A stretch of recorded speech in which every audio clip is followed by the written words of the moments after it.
Who am I? I am Gyundar. I am a philosopher, bachelor in philosophy from Universidad Pontificia Salesiana in Rome, Italy, 1962. Today, I will talk to you about very something important called that's life.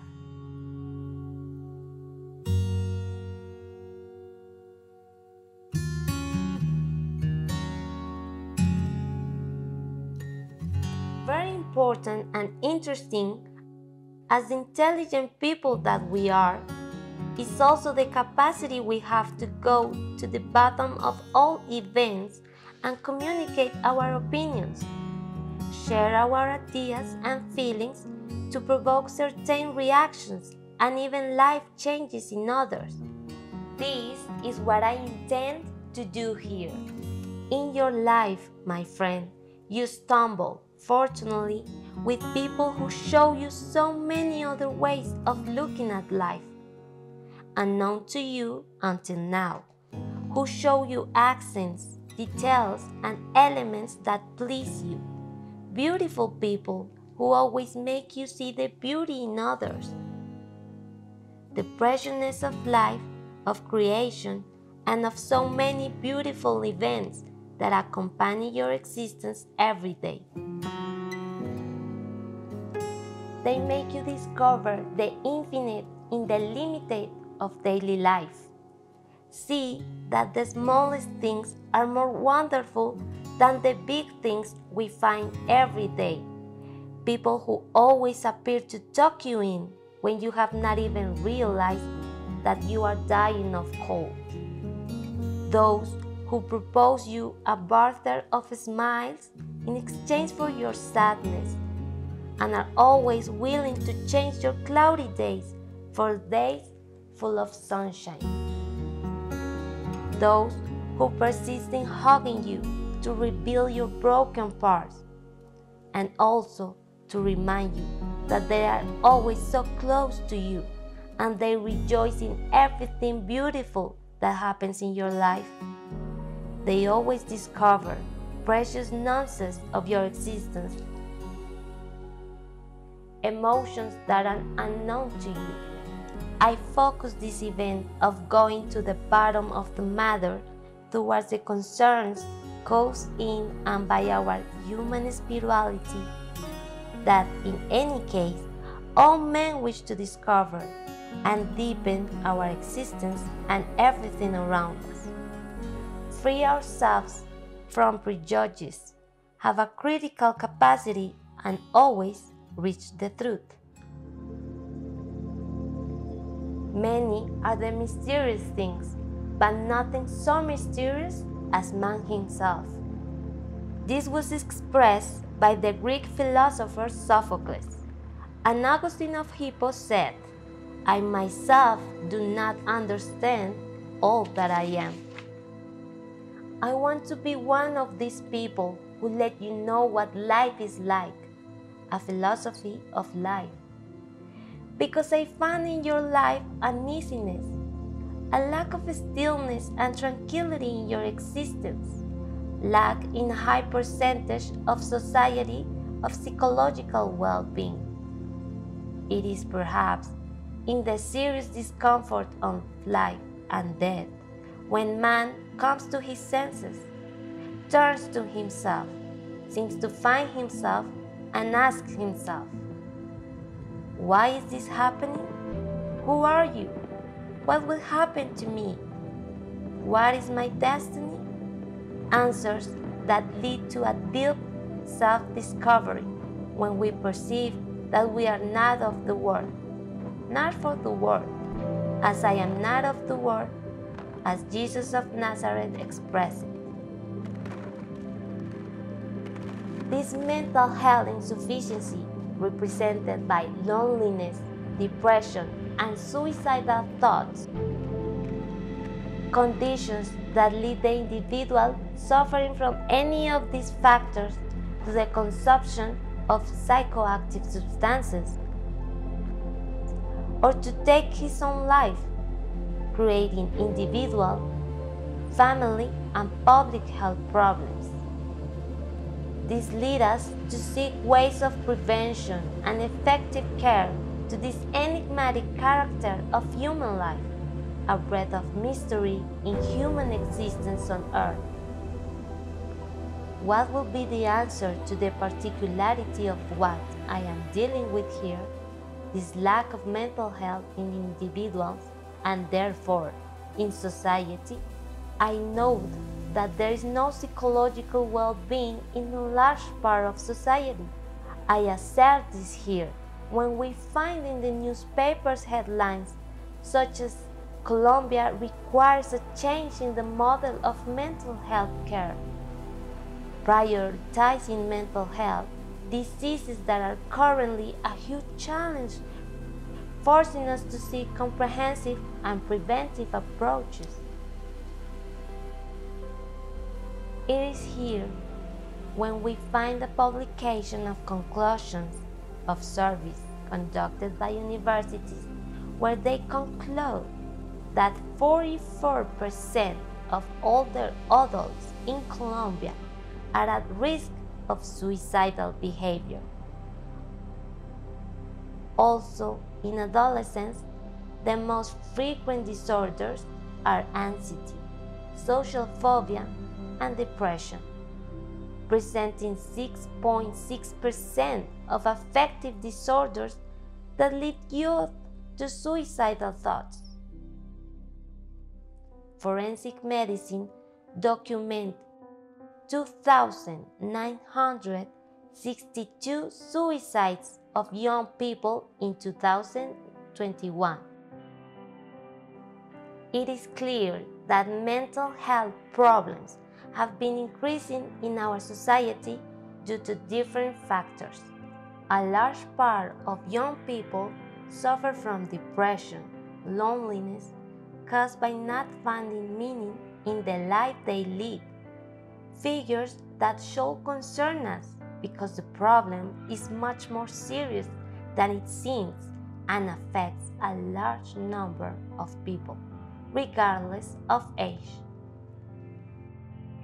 It is clear that mental health problems in Colombia have increased. Late diagnosis, inadequate treatment, stigmatization of individuals and families that lead to the conclusion that mental health of Colombians should be a public health priority. In my country, Colombia, it is publicly stated that a change in the mental health care model is required. The mental health of older adults demands greater attention in all areas, including governmental and academic. Feeling alive, filled with existential emptiness, is one of the worst feelings a human person can experience. To have and live a life devoid of meaning, to see life pass by without any primary interest, feeling disconnected from everything in loneliness when everything lacks a fundamental meaning, constitutes an existential frustration leading to depression, lack of hope, helplessness, and suicidal idealization, approving alcohol and drugs for oneself. All this leads to the idea that it is necessary to go beyond, to change, to find an answer to a hope, to know the truth about man, about life, about God, a hope that all humans carry in the most intimate part, a hope that all humans carry in the most intimate part of ourselves, placed there by the same Spirit of God. But there is a void to this answer that is not filled with things, but with something more special and meaningful to you. You need someone to take you and teach you to look inside yourself until you find new and your own meanings that make you vibrate, motivate, and excite, which can be summed up in one word: love. Explore your dormant dreams, your hopes, your inner desires. Create new meanings for your life. Answer yourself very concretely. What am I good for? What do I want to do with my life? What really satisfies me? Perhaps here you will find an answer. But there's look for solutions. There are so many ways of looking at the life we have, different ways of being in life, different mental ways of relating to life, going to the bottom of everything. To look at life only with the eyes, we do it every day, and nothing enters the intelligence if it does not pass through the eyes. Philosophers affirm, and it is enlightened by the intelligence that we make decisions in life. What a beautiful car the neighbor has. What an ideal profession to earn money and become important. My friend's apartment, a palace with all the comforts. What a body this woman has, and so on. But to look at life only with the eyes is something very limited for the human being. It is with the physical eyes that we receive the impressions that come from the whole world outside the human being, something very objective. But it is with the heart that impressions are received that are not seen with the eyes, but deeply affect the person. It is another way of looking at life that we call cordial. This is seen with the heart. It is something more human than looking with only the physical eyes. The heart does not impose itself, it receives. It allows itself to be reached. It allows itself to be affected by what it reaches. The heart is reached by impressions, feelings, affections, emotions, love. This sets it on fire and leads it to respond to them from the heart itself. Putting the heart into action when we encounter life will make us see that reality is different. This leads us to set the heart in motion when we encounter life, other humans, and reality. The heart understands from life what life tells in its language. Life is something more. There is something more. There must be something more.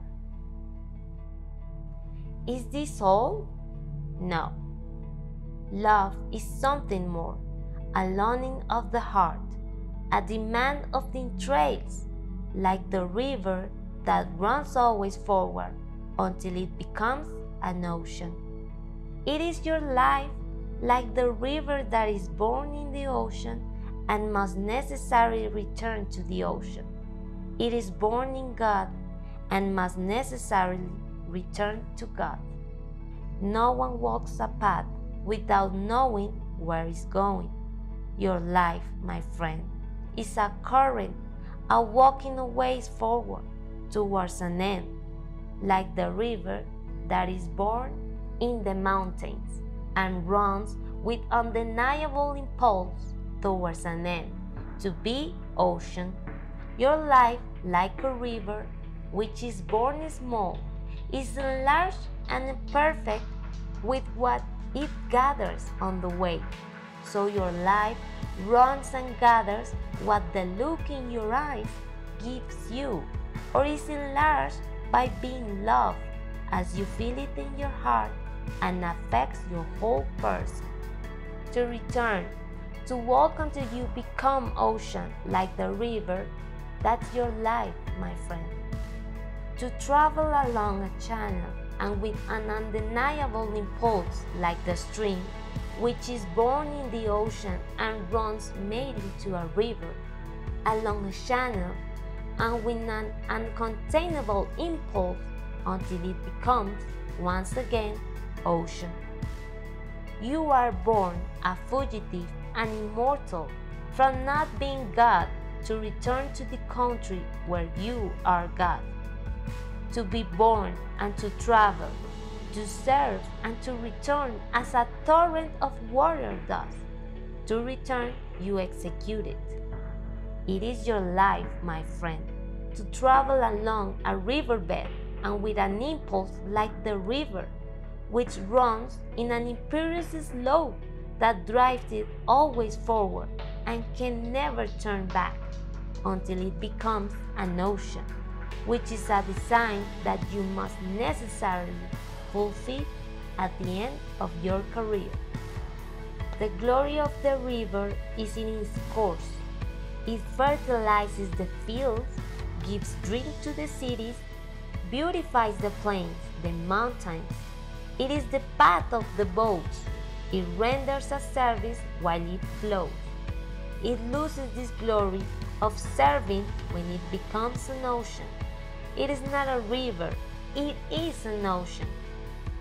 The glory is in the sowing, not in the harvest. And don't forget that life is above all an opportunity. That was said by Facundo Cabral. Its waters become still. It cannot go on. It feeds with algae. It roots. It is the disfigured river. It is no longer a river. It is a pond, a cistern, a city weather. It has lost its dimension of running towards the ocean. It is to search, to find, and to fall into very grown answers to this uneasiness of the human heart. It is your life that becomes uncontrollable by perverse circumstances, by the lack of meaning. Nobody told you existential emptiness, living the spiral of meaninglessness. To return to being ocean is for the river as it is for your life. To return to where you were born, to return to God, universal reality, human responsibility, to return to your origin. It is the religious creeds which through the centuries have presented us with answers to this impulse written in the human heart by the Spirit of God, since life never becomes uncontrollable because of circumstances, but because of the lack of meaning and purpose, a spiral of meaninglessness that we call existential emptiness. You walk in the dark because no one showed you the way. Like the river that runs through a channel and with an impulse always forward, it can never turn back. You carrying your running through life, an impulse written in your human heart, but the same Spirit of God. You find this when you believe in something, in God, divine impulse in the human being that induces him to be loved, to be happy. Life never becomes unbearable because of circumstances. It's because of lack of purpose and motivation, lack of loving and being loved. This emptiness of existence is what keeps so many young people awake at night, who do not feel that they lack something, but that they have lost everything. They live in a spiral of meaninglessness, suffering, a phenomenon that unfortunately is widespread in today's world.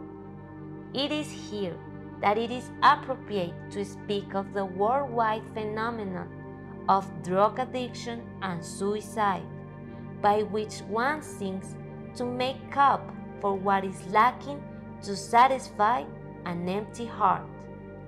It is precisely those who have everything, money and goods, who seek this pleasure to make up for this emptiness of spirituality with drug addiction, a phenomenon that is seen more in wealthy countries. Life is a road always leading to a destination. No one walks a road without knowing where it's going. No one in this world can resist this commitment, this impelling impetus of the current of life, which lets itself be felt in you, insinuates itself as a hope that always, like gravity in the river, pushes you forward until you return and reach your origin, stimulates you to reach God, an unconscious expectation placed in your heart by God Himself. Responsibility of every human heart, a universal reality always present in every human interiority, written there by the Spirit of God. Every man, every person, every people needs an answer to this undeniable hope felt in the depths of his heart, a restlessness and yearning that always torments the heart of the young, of every human being, and induces him to seek answers, right or wrong, to this anguish, to this uneasiness. This hope is a force of the Spirit that does not shrink from anything, an inner impulse to return to your origin, placed in the most intimate part of your human intimacy by God Himself, which is transformed and manifested in the deepest search of your heart. It shows itself as a longing and aspiration in the depths of your being, which is unanswered, becomes a very serious inner torment called existential emptiness. You find your wolf in the dark because no one told you the path that I show you here, which induces you to free yourself from the weight of a life without any content, emptiness in your existence that so often leads you to accept answers as wrong as drug addiction, suicide, or living in torment and despair without any answers or explanation.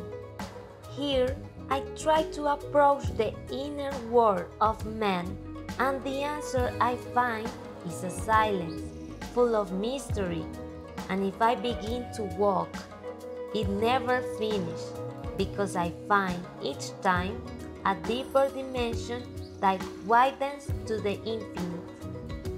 That is what you are when you think only of your material, economic dimension and forget your spirituality.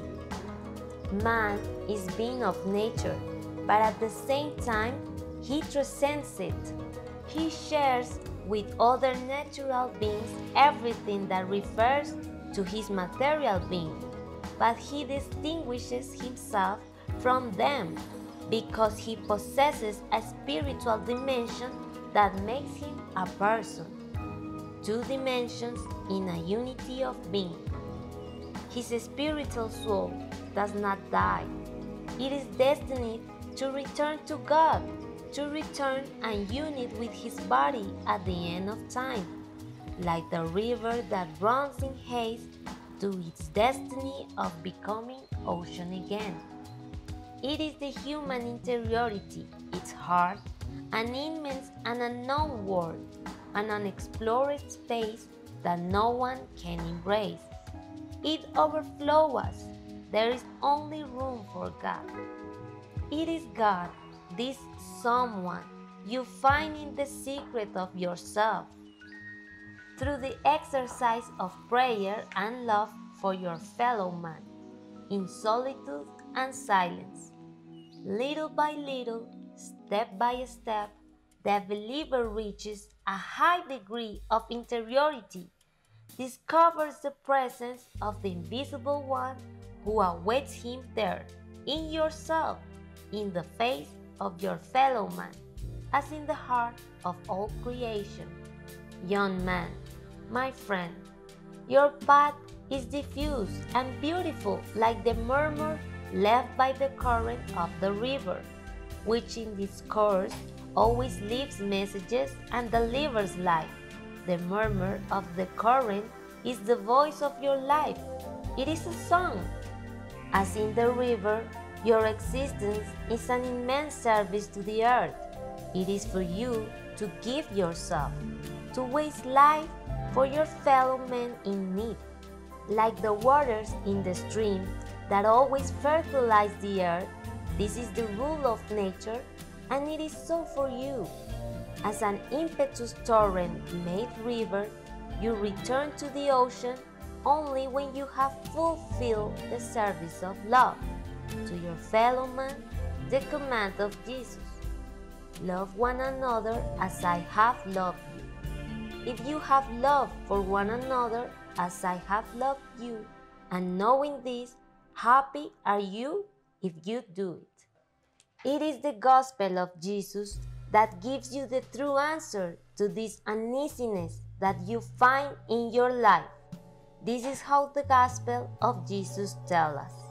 Before the Passover feast during the supper, Jesus Christ, the Lord, rises from the table, takes off his garments, and taking a towel, he wrapped it around himself.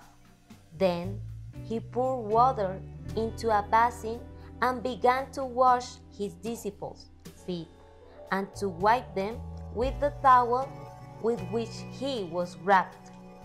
And when he had washed their feet, he took his garments and returned to the table and said to them, "Do you understand what I have done for you? You call me the teacher and the Lord, and you say, well, for I am. For if I, the Lord, have washed your feet, you also ought to wash one another's feet. For I have given you an example that you also should do as I have done to you." Jesus Christ, his person, fulfills it for us, teaches it and commands it. To do so is to truly respond to this call of God that we find in every human heart, written there by the same Spirit of God. Love made service to our fellow man in need as he did, to pay the great debt of the world before the divine holiness and justice for the forgetfulness it has had of God. God remains faithful in his holiness and in his justice. He cannot deny himself. While men are unfaithful in holiness and justice, we sin, we deny him, and if we do not conform to him, he also will not recognize us. I do not know you. Go to the eternal fire. If love is desire, an attractive tendency that inclines a person towards a subject or an object, that which is propensity or inclination of this person to that which is to his liking or nature, interest in his cause, which when strongly felt becomes determination of the will, determination which when very energetic becomes torture. In a higher and more proper sense, love is an attractive tendency for the good, the honor of the other, which creates a joy that takes away, leads to forgetfulness of oneself, as opposed to selfishness, which leads to putting aside self-interest and is concerned only with the cause of another person. This elevated and attractive tendency can lead to acts of dedication that mean madness and delirium, such as death itself, and is done by those who give their lives for others, by soldiers who die for their country, or by those who drown in the river but save others from perishing. The Lord God did it to save humanity from perishing before God. All this commitment is represented throughout the history, when love has been signified in a metaphorical sense in the image of a heart. This has evolved through the centuries to represent one of the most sublime emotions that we humans experience, because it is felt in our chest in this highest sense as a force that is fulfilled as a gift, surrender, service, forgetting one's own interest for that of the loved one.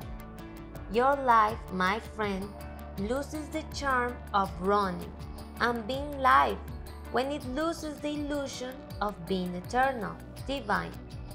You have that impulse in your heart that is a feeling, and feelings are not wrong. A very sublime fabric in which we can glimpse of our lives, our acts, and our paradoxical fate, because our today becomes yesterday at every moment, empty that by loving our fellow man, in whom God is represented, there is a feeling by the life of God, which becomes fullness. In this way, our tomorrow becomes our full today, and successfully in every instant of our existence.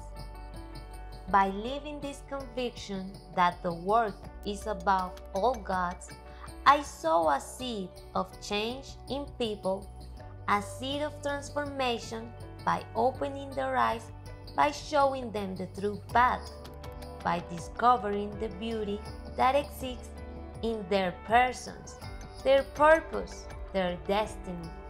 This is knowing how to speak to them in a timely manner in the silence that exists in their lives, to act as a support when these people need it. This is to give them a piece of me, to give myself to them.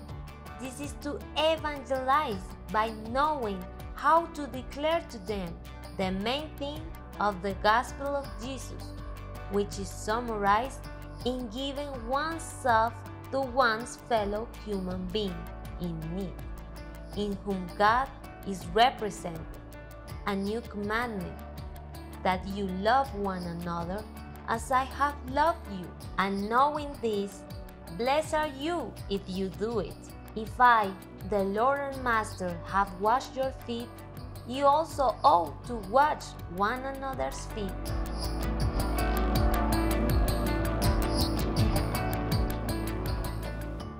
My friend, take a look at your walk before it gets dark. Thank you so much for your attention. I know you have a lot of questions. Please call me or write to my WhatsApp. I'm looking forward for your questions.